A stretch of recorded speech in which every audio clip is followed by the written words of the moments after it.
All systems go. Clear for liftoff.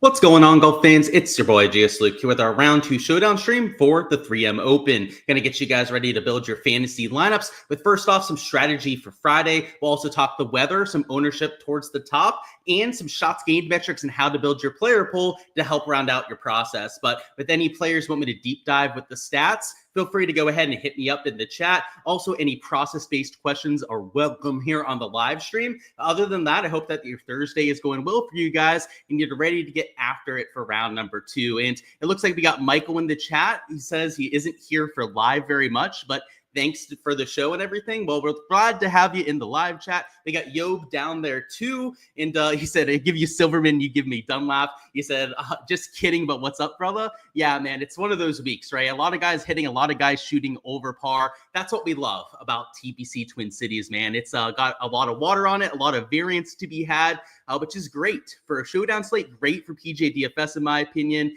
And we'll see how it turns out over the next 3-4 rounds. So I'm stoked for it, excited for round number 2. We also got Chris down there as well. We got Paul, Steven, Nicholas down there. Let me know any questions and we'll get to those a little bit later on. But before so, we're going to focus on today's averages, which today we're pretty flat across the board. In fact, round 1 hasn't ended, so we're taking a look at this live during play. It's about 1/100th of a stroke between the morning and the afternoon. So we'll see where it ends up lying by the end of the day. At first, the PM was playing a little bit easier. As the day went on, it got a little bit harder. You can see that it's trending back towards equal with the morning wave. But either way, we did not expect a big difference between morning and afternoon. And based on the forecast for Friday, it's probably going to be a lot of the same. So your sustained winds are about 4 or 5 miles an hour the entire day. Your wind gusts don't get upwards of 8 miles an hour. They get slightly higher, and I'll emphasize the word slightly higher in the afternoon, going from about like 6-7 miles an hour to 8 to 10 in the afternoon. But that kind of difference is at most like a 0.1, a 0.2 shot difference. And I'm not sure if it's going to be lift clean in place. So scoring conditions wise, it could get a quote unquote harder for round number 2, but that would probably be because of them not having ball in hand. So there weren't a lot of mud balls. I would expect them to move forward from lift clean in place because of that aspect.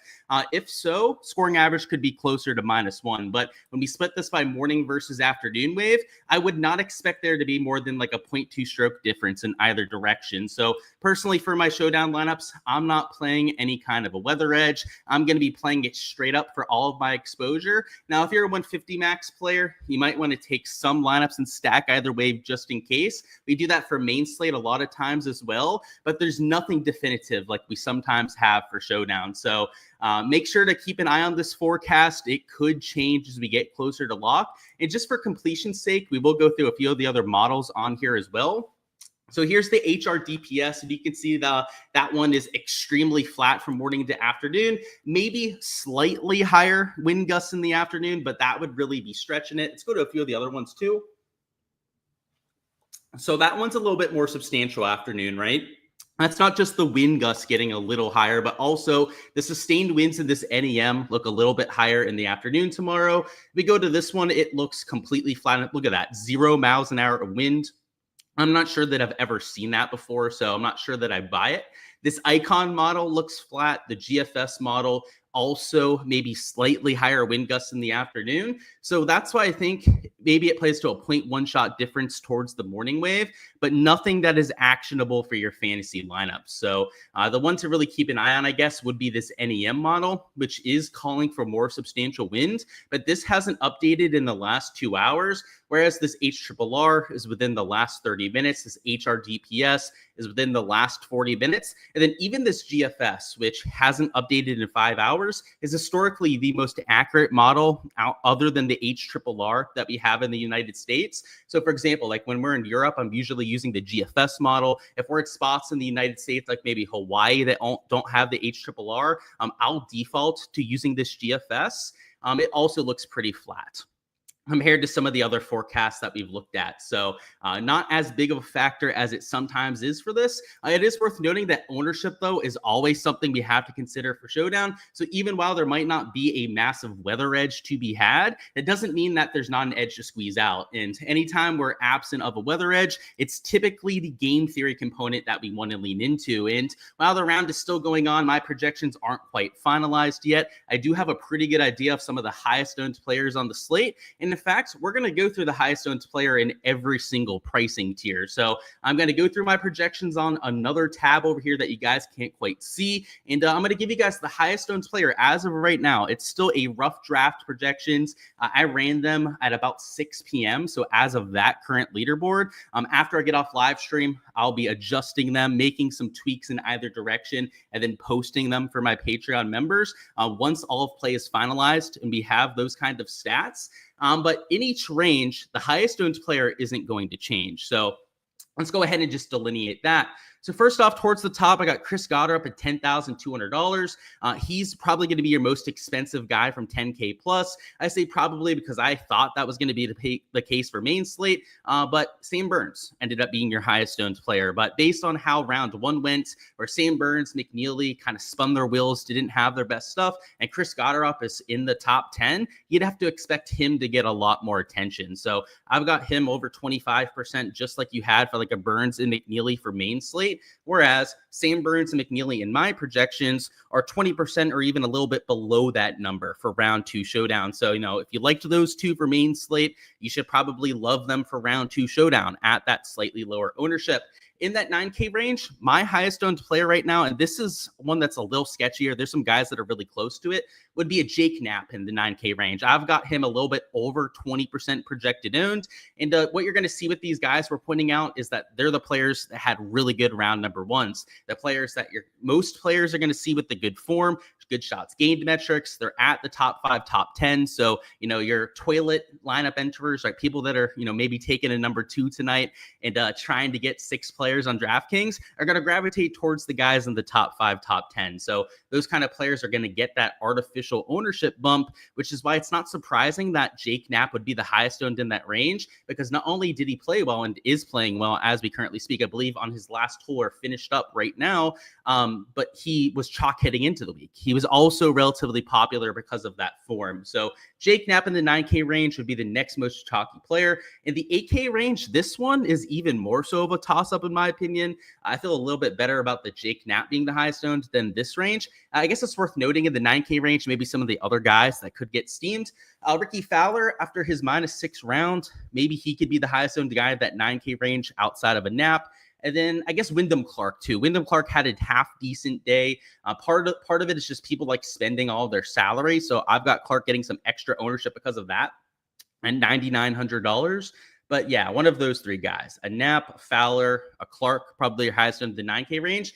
8K range, it could be one of like 4 different players. So I've got Akshay Bhatia as currently my highest projected owned player, but somebody like Emiliano Grillo with his super low rounds, I could see him getting a little bit more steam in some cases. And then who else? I guess it's really just Grillo that would be competing for the highest owned player. But at Kurt Kitayama, you can't sleep on him either. He's also going to be relatively highly owned in your GPPs. I've got him a little bit over 15% projected owned. Players to keep an eye on. It's not like you have to fade all these guys that I'm pointing out, right? The highest owned in every single range. It's just that if you're going to use one of these really chalky players, then you might want to think twice about doing so. And the top end of the 7K range, your highest owned player in my projections is a Sam Stevens. I've got him a little bit over 11% projected owned, and that is double, even 3 to 4 times the ownership of some of the guys around him. Not every player, right? The average ownership is probably closer to that 5-6%. So he's about double the average ownership. But that is something that if you're going to use it $7,700, that you're going to have to navigate at some other spot. At the bottom end of this 7K range, you've got a few guys that are close to like 8-9%. So a Thorbjorn Olesen at $7,200. He's somebody that shot super low today. I mean, he was even getting some ownership for your main slate lineups. So at $7,200, I could see him being one of the highest owned players towards the bottom end of that 7K range. But throw in a Taylor Moore, throw in a Tom Kim as well. Throw in a few of the other players that shot something like -3, -4 or better. And those are going to be your players that are over 5%. Now, at the bottom end of the 7K range, you even have guys that are sub 1% owned. In fact, there are guys that sub 1% ownership that I'm playing towards the bottom end of the 7K range. More realistically, your average ownership's about 3.5% ownership at the bottom end of the 7K range. So if you're going to use somebody like an Olsen, a Taylor Moore, maybe a Tom Kim, who's getting a little bit of extra attention, you're going to be committing to them at, double, 3 times the rate of some other guys around them. And then for the 6K range, there's really not quote unquote chalk in that range. In fact, your highest owned player, at least compared to like where they started, I guess an Adam Svensson with his -11 nuclear round, who I had in some lineups this week, still have over the next 3 days or so. We'll see how it ends up turning out with Svenny. My old guy used to really be a big fan of Svenny. Then he fell off quite a bit. So I haven't been tracking him as much, but glad I threw him in some lineups. He's going to be your quote unquote chalk at the middle end of that 6K range. So hopefully gives you guys an idea of where a lot of the field is going. And I know we just talked about 1, maybe 2 players in every range that are getting that kind of steam, but hopefully it sets the trend and it gives you guys a little bit of perspective into where a lot of the field is going to be going. So make sure to check out the SHIPIT Nation projections that they'll be posting a little bit later on. Also, make sure to join my Patreon page if you guys haven't already as well, so you guys can get access to all of those projections as soon as they drop. And for my Patreon, you guys can find that over on my X/Twitter, GSLukeDFS. A link to that is in the bio of my account. But let's go through some shots gained metrics. So before we go through any specific questions or player pool deep dives that you've got for me, we're going to go through what to look for in your player pool. And it's not just the shots gained metrics. So before we even start talking stats,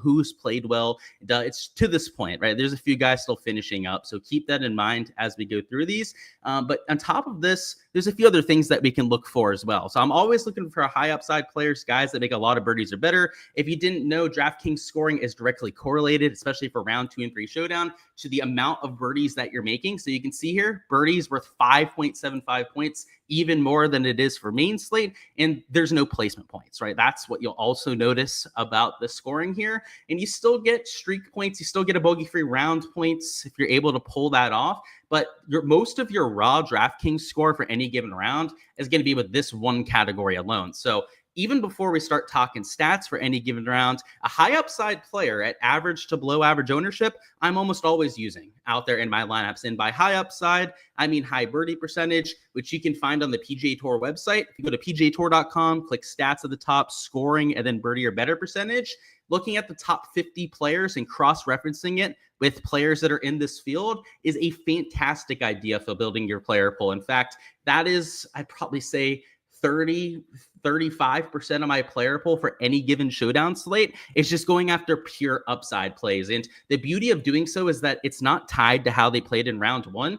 I could be taking a shot on somebody that just has that birdie or better firepower, that upside, that shot over par today, that completely shot themselves out of making the cut. And the beauty of round 2 showdown is that we don't have to worry about round number 1. Their score, their starting point has no relevance on exactly what their score is going to be for round 2. And as long as they have some heart in them, they go out there and grind it out for their next 18 holes.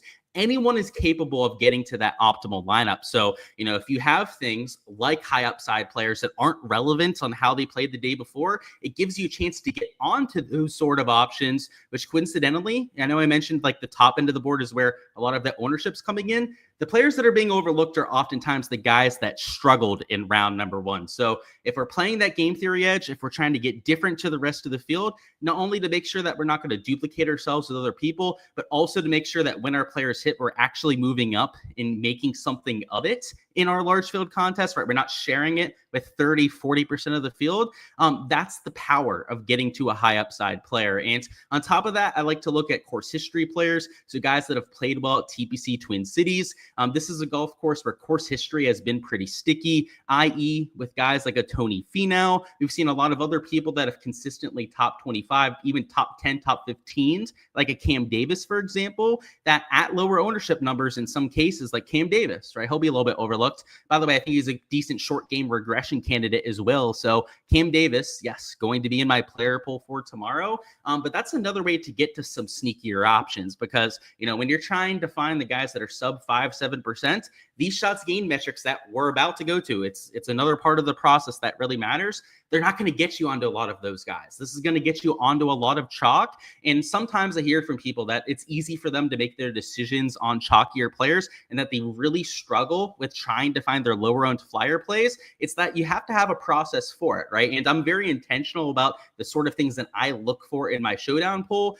Those first two things are by design to try and find some lower owned players. So it doesn't have to be the exact same for you. Maybe it's bent grass putting. That's the type of greens that we have this week, right? You could try and find some good bent grass putters as a flyer.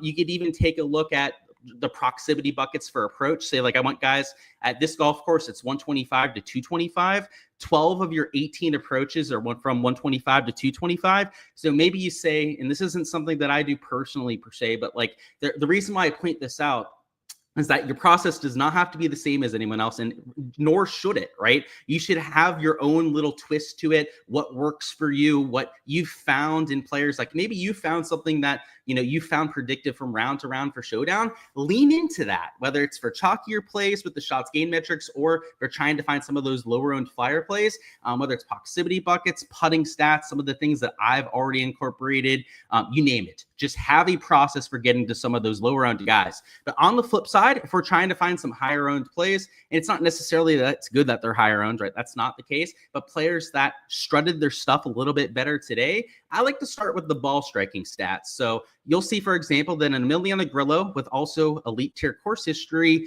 gained over 5 strokes ball striking today. So, he's somebody at T9 that will be getting the attention, even was chalky for main slate this week. But because of the shots gained profile, if you're going to splurge on a piece of chalk, I think there's much worse options than Emiliano Grillo. And, shooting -6 in back-to-back days is normally very difficult, but this is a birdie fest. And winning this is probably going to take at least -22 to -24. So I don't think it's out of reason to see guys shoot -6 or better for like 3 of their 4 rounds. So, if this was a harder golf course, major championship course, I'd be a lot more concerned about some of these guys that nuked. But for example, a Jake Knapp who finished at -7, it looks like, he gained just under 5 strokes ball striking, and his short game, he was actually into the negative in both categories. So once again, just like a Grillo, you'd expect him, like I said, maybe to be the chalkiest guy in the 9K range. But even with that, he might be worthy of playing at that ownership number, especially up top. Like, even your lower owned guys towards the top, they are a little bit lower owned than they are for main slate. Main slate, there's not much spread towards the top end of the board. For showdown, there starts to be a little bit more spread in the ownership in the 8-9K range. But even then, your low owned guys are still like 8% owned. So if you want to get some chalk, I think the place to do it might be with guys like a Grillo and Knapp.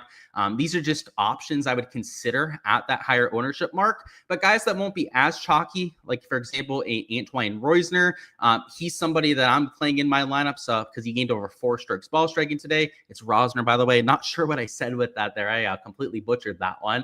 Thomas Rosenmuller, he's, I believe, from Germany. Player who gained about 4 strokes ball striking today. Also not going to be as popular at T34. And the reason why, you may ask, if their ball striking was so good, then how didn't they go low today? Well, that's because of their short game. And you can see in both cases, they lost strokes putting. Also, both lost with their around the green play. We're going to mention the short game here in just a minute or so. But this category, I'm not so much focusing on. And there's a good reason for that. We won't spoil why until we start talking the short game stats, though. They keep going through the ball striking poppers. Max Homa, he looked like he was really back through his first 18 holes.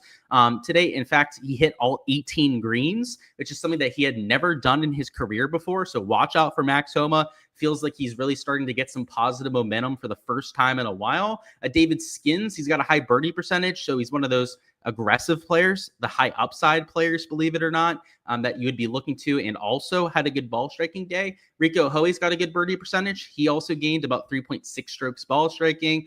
Mac and Cheese Meissner, you got Kurt Kitayama, also a player that's getting that ownership in the 8K range. But if there's going to be anyone that's worthy of taking at those kind of ownership numbers, it's the guys that were absolutely striping it. So I'm not playing every single piece of chalk. Obviously, I've got to make those game theory decisions, but there are a few that I'm sneaking into my player pool. And, a few other ball striking poppers you can see here into the dark green, but you don't even have to look at the very top end of the board.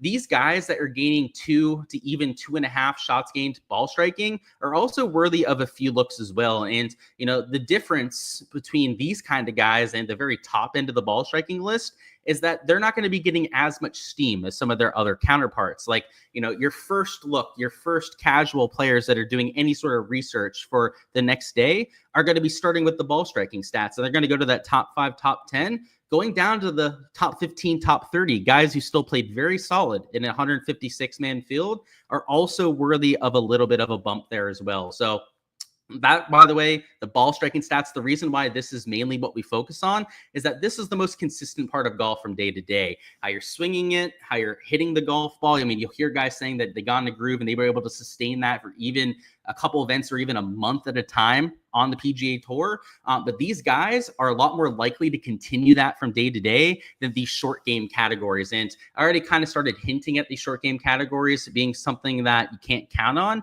But this is where a lot of the volatility comes into golf. It's partially because of the luck involved in getting a putt to drop. It deals with the kind of putts that you're left, right? If you have downhill sliders all day, you're not going to have a very easy time making a lot of those putts. Whereas even if you have a lot of 15 footers for birdie all day, but they're uphill with not a lot of movement, you could see somebody make like 7 to 8 birdie putts with that kind of a round. So these short game categories, sometimes you hit a mark on the green and it takes it offline. Sometimes you hit a mark and a putt that was supposed to miss ends up coming back online and you end up making it.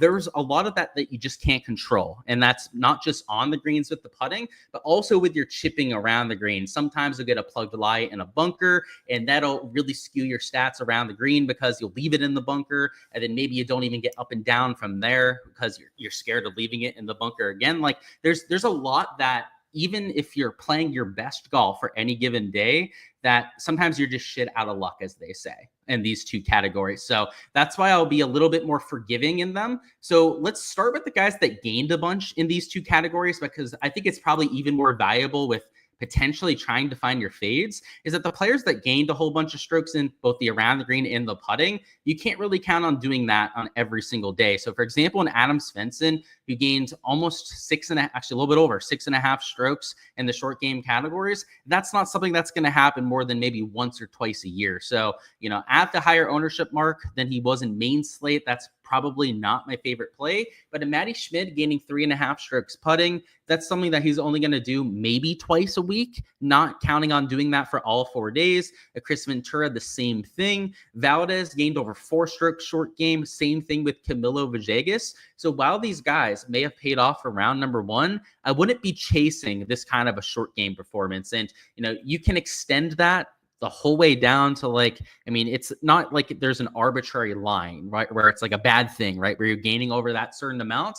It's the more and more short game dependent you were and the worse you were with your ball striking stats, that's when I really start to worry about a player with these stat profiles. And the stat profile isn't everything. That's why we have the high upside players. That's why I have my course history guys that I'm getting at the lower ownership.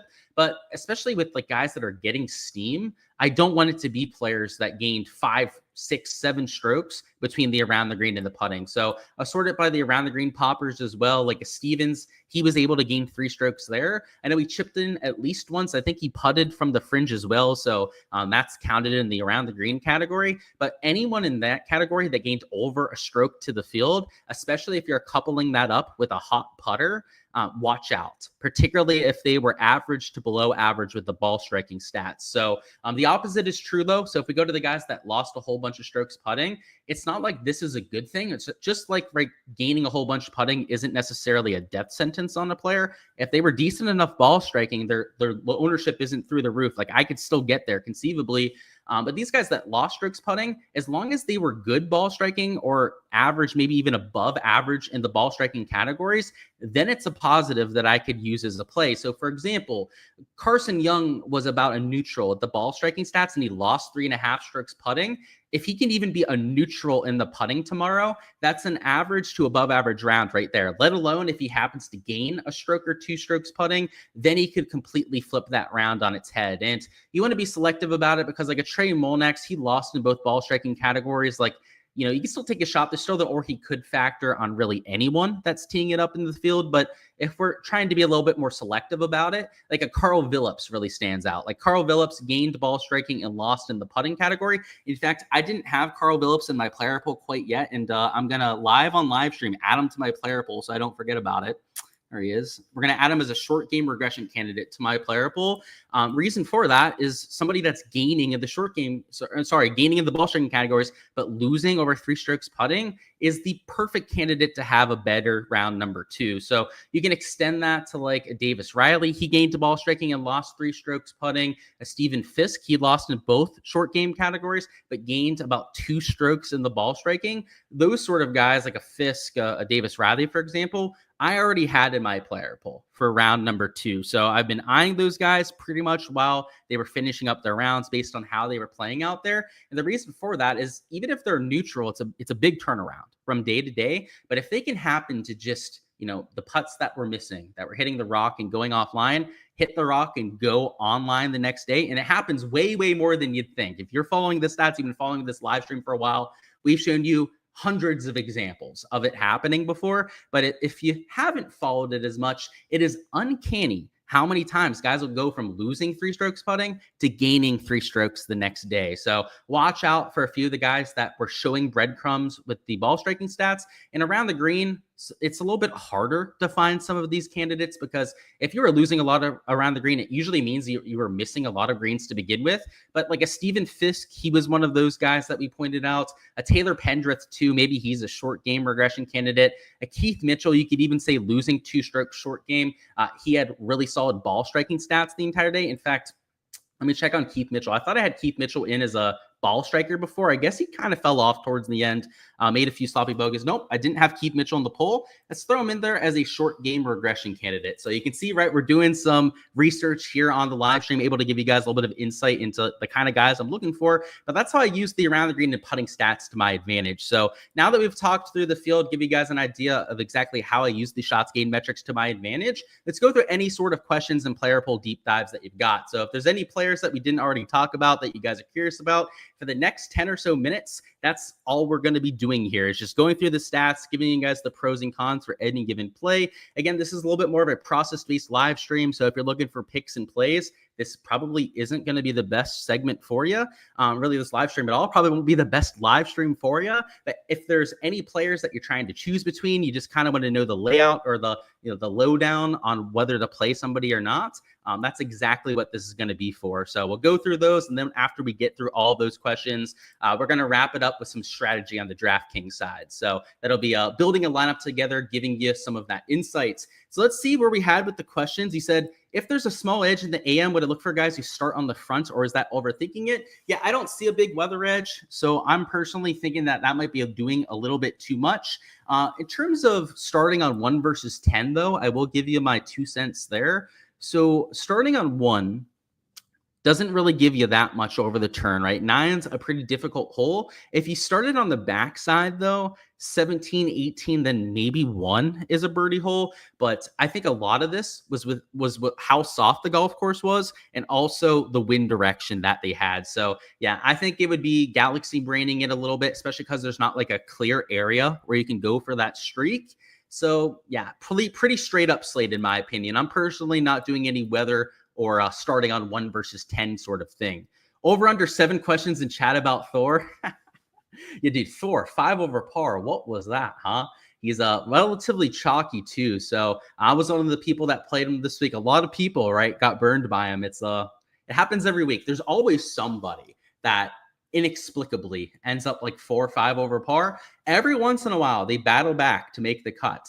It's, it doesn't happen most of the time. Most of the time they do end up trunk slamming, but it's crazy how every week there's always that one guy. let's see. We're looking for the questions here. So it looks like a lot of comments, mostly looking for questions about specific players. We have Matt here who says, not sure if I can really talk about it, but how many players am I looking to get into a 20 max GPP? I don't play 20 maxes, but I'll always give you my 2 cents on how to approach that if I was playing only in a 20 max. He said, is around 20 players the go-to? So the real answer is it depends. It depends on your risk tolerance, whether you want to be a little bit tighter about it or maybe spread it out a little bit more. But I'll give you what I would do, right? If I was playing in a 20 max, I would want around 20 players. I might even skew it closer to like 18 if I can, just to be more aggressive about it, because I'm used to 150 lineups. I'm used to having quite a few bullets, being able to spread it out a lot. 20 lineups to me is nothing. Like it feels like feels like I'm raw dogging it to some sense. It's like, oh shit, there's nothing that can go wrong here, right? So I would play it tighter in that sort of case because I've only got 20 combinations to work with, which in at least to me, somebody that plays 150 lineups every single slate is why I'd be more aggressive about it. So yeah, I think about 20 makes sense, but personally, I'm a little bit more aggressive most times. What's going on, Jonathan? He said, any redeeming stats for a Thor bounce back? I knew we'd get the question about the bounce back. I don't think he had any redeeming qualities today. We'll see though. So he lost off the tee and on approach, and then he lost around the green and putting. So yeah, no, nothing that looks good for Thor, but there's always one thing that these players have, an ace up their sleeve per se. It's the or he could factor, to quote my guy DGen75, the legend in the skies. I mean, anyone can do it, especially, I mean, even the slapdicks. I mean, if they've made it to the PGA Tour, if they earned the right to play in this kind of field, they can shoot a 64 tomorrow. Literally anyone that's teeing it up, even the old dudes on the senior tour, they could still get some magic going and shoot -6, -7, but especially a young, talented stud like Michael Thorbjornsen. So I guess that's the redeeming quality, is that or he could. What's going on, Keys? Saw you out on the golf course at the US Open. Hopefully you're having a solid Thursday. He said, what are my feelings about guys that fit the shots gained profile to a T, though have a bunch of birdies or better on the day? He said, golf is so hard usually to replicate, so they fit nicely into the shots gained profile, but they had that really low round. I think that it depends on the golf course. So I kind of touched on that before, but we'll expand on that with your question. Is at like a US Open or even like a golf course playing -0.5 to even par, I would be more worried about it. But we're at a golf course here where -24 is probably, maybe even like -28, like we've seen one year, might win this golf tournament. You need guys that are going to shoot -5 every single day. So it doesn't scare me as much this week. But like other golf tournaments, like your first round leaders, for example, are almost always cross off spots for me. So it's a great question. It depends on the golf tournament, in my opinion. And in this case, maybe not as big of a factor. And let me know if I answered your question. If not, we can add on top of that even more. It's totally cool. What's going on? He said, you need Grazeman to get hot with his putter. Yeah, me too, man. I used him in some lineups, so it'd be nice to get him into the top 20 maybe after tomorrow. We'll see if he can get that done for us. Chris says you got Springer in Montgomery for round 2. So yeah, let's look at both of those. So we'll start with Springer, then we'll go to Team Monty next. So Hayden Springer lost in every category but the putter. So the stat profile is, and I'm just going to make it in the like stat profile only, is like a 3 out of 10.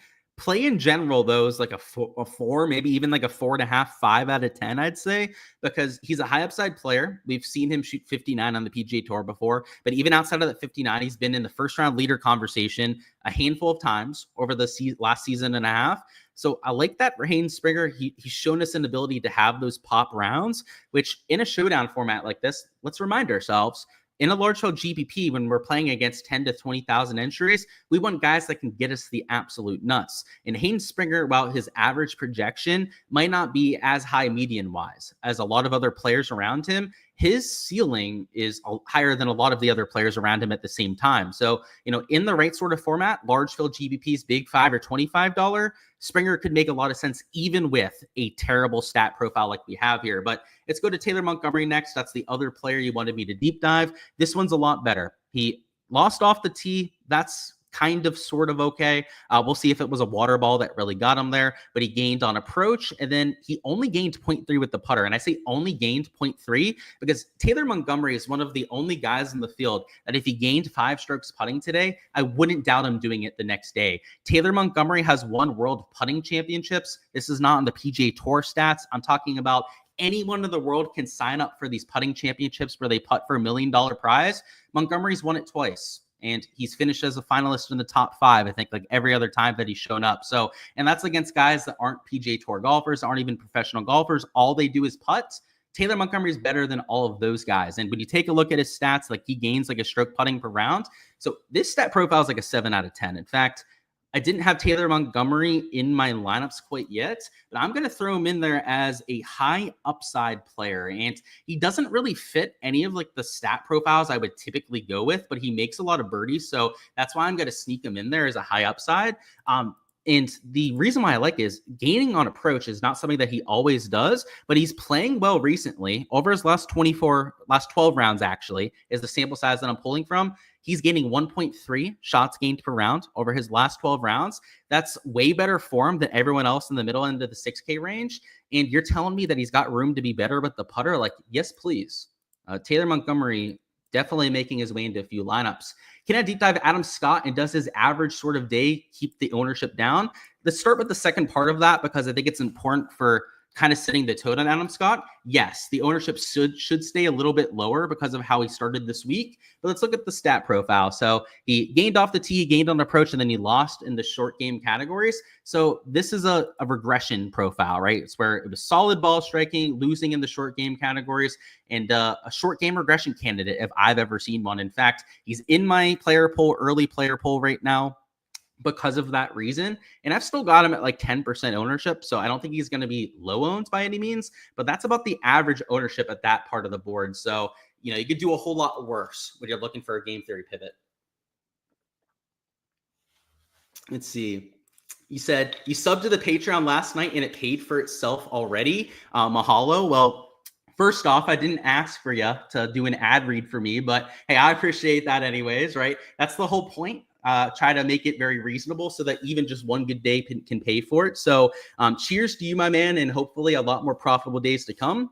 Have we talked about Kevin Yu? We have not, but it's a perfect time to do that. So let's go ahead and do so. So Kevin Yu, very nondescript round. He shot +1. So I would even say a pretty crappy round for his standards. He lost 2.4 strokes approach. That was really the main thing that caused him a headache today. He gained off the tee and then he lost in the short game categories. This is the kind of guy that you would use as a high upside play because he's a top 50 birdie percentage on the PGA Tour.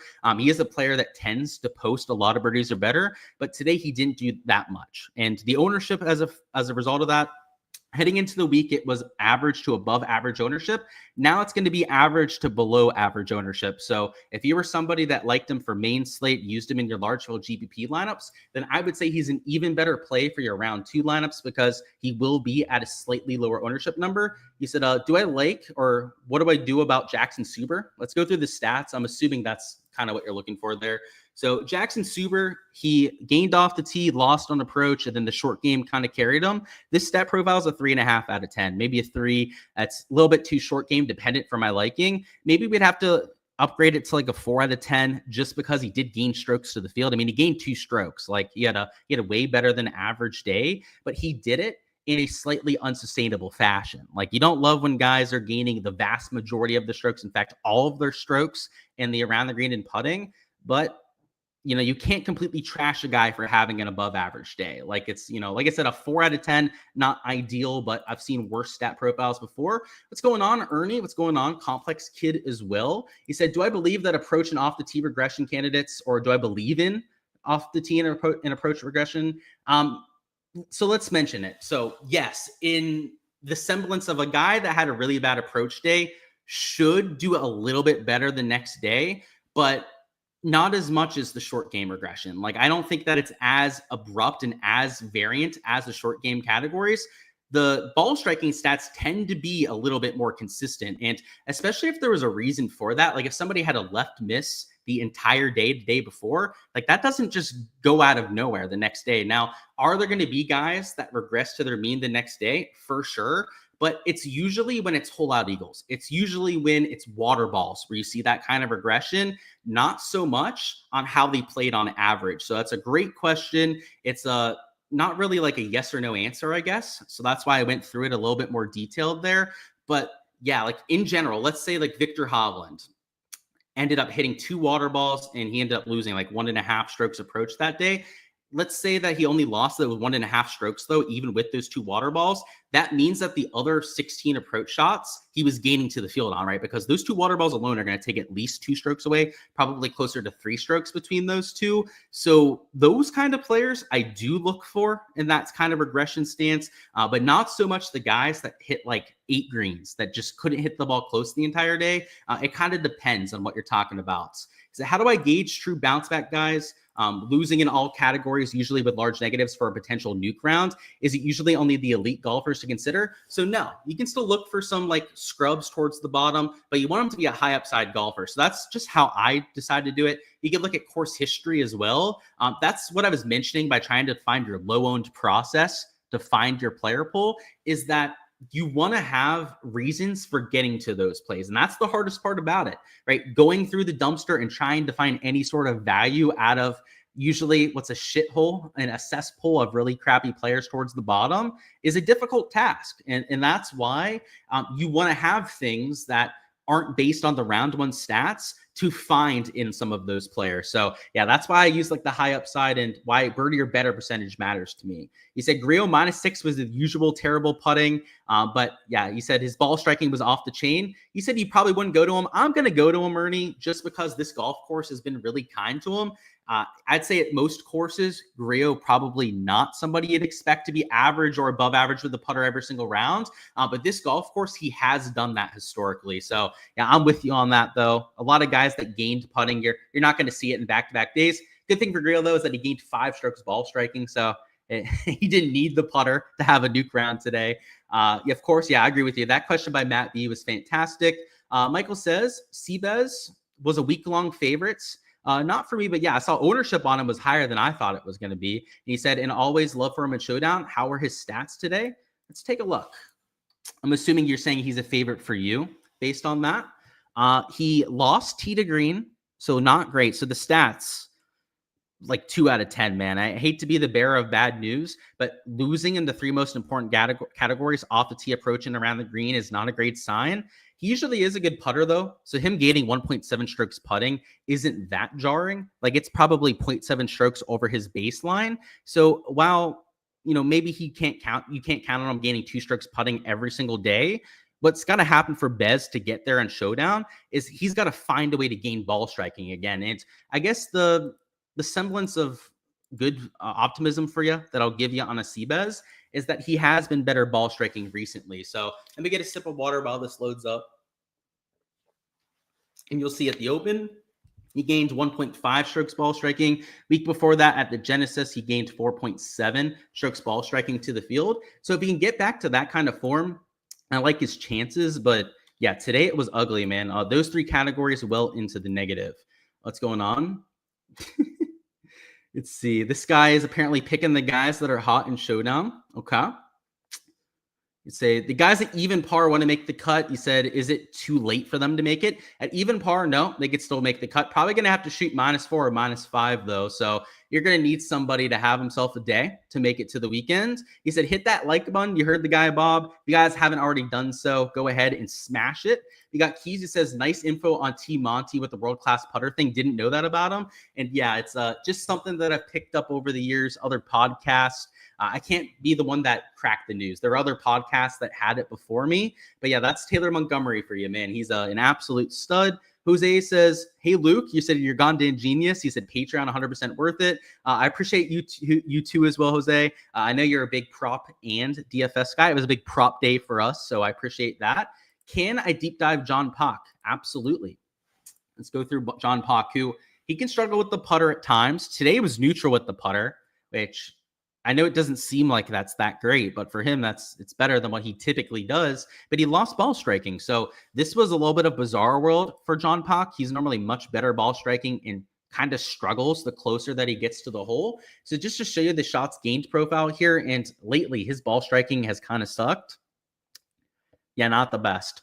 The putter, he's had a few weeks where he's gained strokes putting, which really never been the case. It's only happened a couple times this year. I guess he gained the 4.5 strokes at the Charles Schwab, and that's when he got into contention. But John Pock, probably a 3.5, 4 out of 10 stat profile. He's close to the neutral in every single category.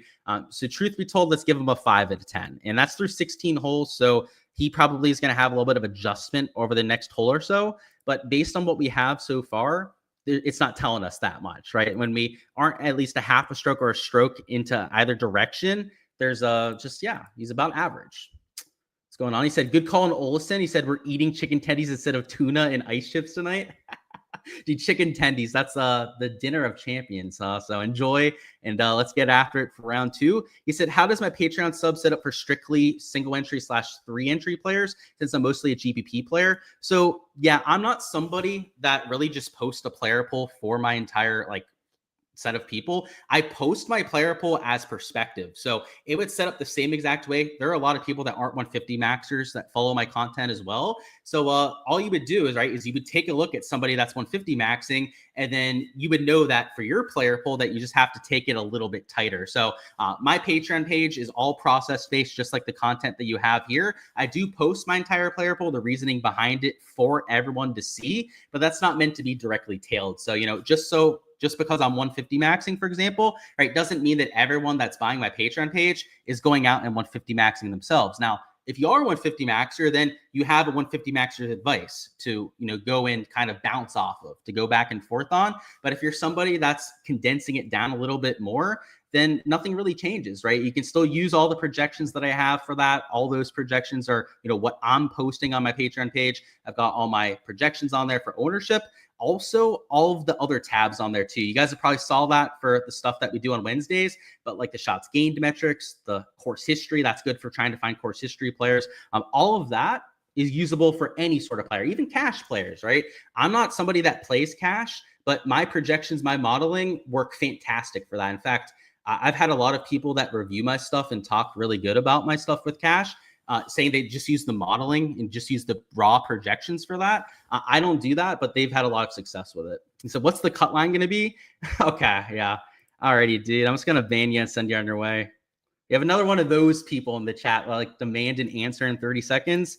We're going to let the people that are a little bit more kind in chat, a little bit more understanding, get the questions in. Let's go through some strategy on DraftKings and some of the contests that are available as well, which compared to the major championship are a little bit of a letdown, but that's to be expected. I mean, this is a much smaller field event, so they're not going to be giving us $50,000 contests. So for example, the Sand Trap is $125K. But the thing that actually makes it, in my opinion, maybe a positive that we have these smaller contests is that the payout structure is a little bit less top heavy. So for example, if this was a 500K Sand Trap, you already know that it'd probably be 150K to first, or maybe even 200K to first, like a 40% to first.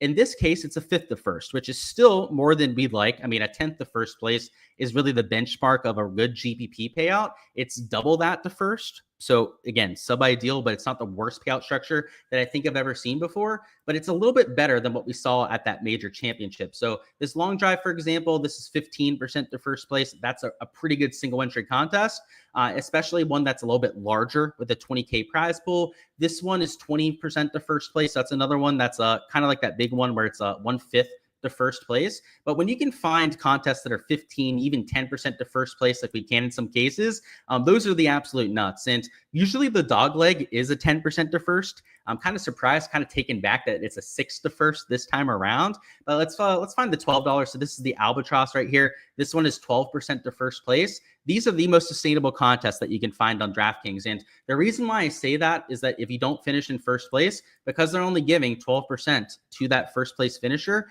they still have 88% of the prize pool, minus the rake, I guess, to pay out the rest of the top 5, top 10. So for example, first place is 120. 12 extra entry, you still get 10 extra entry for finishing in second place. You still finish $90 for third, $80 for fourth place.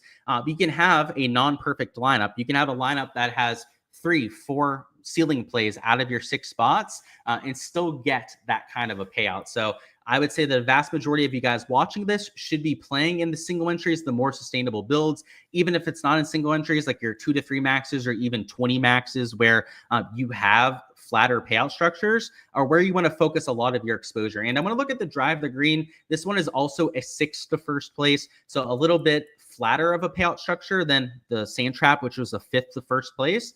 But ideally, when this starts to get a seventh to first, like let's say that this was a 35K prize pool and it was still 5K to first, that you'd see me 150 maxing this thing. But in this kind of case, I'm probably going to be closer to 50 to 75 lineups because of the fact that it's not a full set of 150. So that's how I handle it, at least, right? I only go as heavy on GPPs. I only really ramp up the exposure that I'm getting to when the contests are set up for it. And, when it's a contest structure where it's not ideal, or if it's like a third to first place, then I won't play in that GPP altogether. In fact, I'll just skip it. I'll say, you know what? I'm not going to give my money to DraftKings for these nasty payout structures and give them reason to enter, show them and enter them again, right? I don't want them to be posting these shitty payout structures onto the lobby. I don't want them giving us 33 or 40% to first GPPs. And the best way to let DraftKings know the kind of payout structures that we want is to support the payout structures that are done a little bit better. And I know that they haven't been posting the $10 18 max as much, which kind of sucks. That was, of course, my guy James's baby. That $10 18 max is one of those flat payout structures. But like those are the contests that you want to focus on. So yeah, it doesn't look like I see that $10 18 max on there, but keep an eye for those sort of contests. And then we're going to go over to building a lineup, giving you guys an idea of that lineup construction, which mostly comes down to making sure that we get enough leverage into our lineups. Make sure that we first off don't duplicate ourselves with other people, but also to give ourselves to move up those GPPs when our players end up hitting. So up top, you might have some chalk that you're sneaking into lineups, which this will be a lineup for like the big $5 or $25. So we're just kind of brainstorm and go through the thought process when putting together one of those kind of builds to give you guys some insight into what you should be thinking about when hand building. And to make this more interesting, we are doing it for the big GPPs where ownership is a little bit more important. If you're in cash where ownership's not a thing, then you just prioritize projection in your top plays. If you're playing in a single entry, ownership matters, at least to some extent, but it doesn't matter as much as the large held GPPs, because in single entries, which are only a couple hundred entries, you're not going to have as high a chance to duplicate yourself. You also don't need as much leverage to move up against just a couple hundred other people. But in a contest that has 10,000 plus entries, like the big $5 or $25, not only do you have a much higher chance of duplicating, as we said, but you also don't want to be sharing every single play with 30%. So, if we're going to start up top with somebody that's a little bit popular, like let's go, and we're going to force our hand here again, just to make this more interesting and make ourselves get different down the line. Let's go Nap, Griot to start, and then let's go one more kind of chalky guy in this 8K range. So let's throw in I was going to say like a Clanton. I guess we could go Clanton if we wanted to. Let's do that. Let's throw in Luke Clanton, my namesake, at T14. So they've got three guys there that should be at least 15% owned. Nap 20% plus. Griot maybe even getting close to 20% ownership himself. And then now we've got three spots to get our differentiation. And rather than taking Clanton, I'm actually going to go a little bit more expensive so that it forces ourselves into the 7K range. The good part about forcing yourself to the 7K range is that it is going to make us take guys that are lower ownership on average. So let's use Kitayama instead. Kitayama, in fact, even higher ownership than Clan likely comes in at. And now we're down to $7,700 remaining. Our last few spots now, we've got to be very intentional about where we're getting different to the field. So at this top end of the 7K range, you might not want to take somebody that is the chalk of all chalk in a Homa or a Clanton. And that's where you might want to be a little bit more reasonable and play a Cameron Champ, who is still a good projecting play. He's still won here before, has elite tier course history, but won't be nearly as chalky as some of the other players around him. In fact, Cameron Champ, let me make sure I'm playing him. I am. He's down as a course history guy in my player pool. Just wanted to make sure because I thought he sets up really well for the next day. And if I didn't have him in my player pool already, I was going to make sure that I did. Let's use him there at $8,000. He's not really getting us that different because even the low-owned 8K guys or even the averagely owned 8K guys are still getting like 7 to 10% ownership. But our last few spots here are really where we're going to be getting the vast majority of our differentiation. So, we want to avoid guys like a Stevens, especially because we don't really have that much differentiation in this build so far. Because if we go with a -9 T2, I mean, that's going to be really tough to get different with our last two spots. I mean, you'd have one spot to get all that differentiation. So rather maybe an Alex Smalley for a little bit of a bounce back. He's a high upside player. Maybe you throw him in there.